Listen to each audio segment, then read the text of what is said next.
लेकिन पारस की बेफिक्री और रेशम की राहत तब एक खौफनाक सन्नाटे में बदल गई जब आधी रात को हवेली के उस बंद कमरे का दरवाज़ा खुद ब खुद खुला, जिसे सालों पहले आफताब ने हमेशा के लिए सील करवा दिया था। और अंदर से हारून की नहीं बल्कि उसी नौकर की परछाई मुस्कुराती हुई दिखाई दी, जिसे सब मरा हुआ समझ रहे थे। मुहाफिज एपिसोड लेटेस्ट अपडेट्स।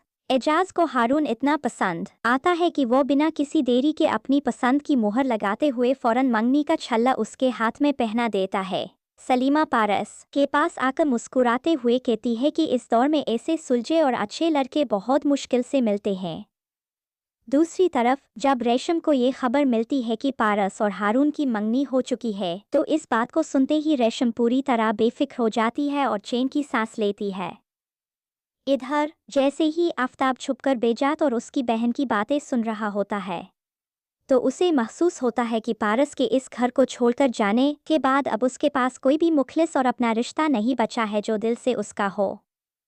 तभी आफताब ऑफिस आने के लिए बेजाद को कॉल करता है, तो बेजाद गुस्से और लहजे में कहता है कि तुम्हें ऑफिस आने की कोई ज़रूरत नहीं है, मैं अभी जिंदा हूँ और सब खुद संभाल लूँगा। गुस्से से भरा आफताब बेजाद को ताना मारते हुए बोलता है कि हमसे और हमारे अपनों से बेहतर तो वो नौकर है जिसके नाम पर तुम अपनी सारी ज़मीन करने जा रहे हो।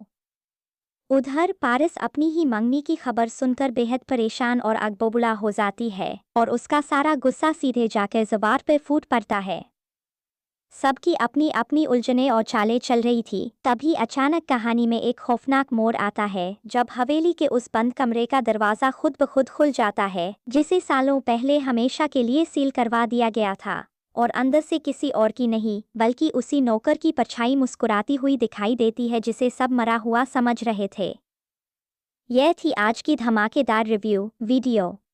हमें कमेंट में ज़रूर बताएं कि आपको ये वीडियो कैसी लगी। अगर वीडियो अच्छी लगी हो तो इसे लाइक ज़रूर करें और ऐसे ही मज़ेदार अपडेट्स के लिए चैनल को सब्सक्राइब करना मत भूलिएगा, क्योंकि मुहाफिज ड्रामा दिन ब दिन और भी ज़्यादा इंटरेस्टिंग होता जा रहा है।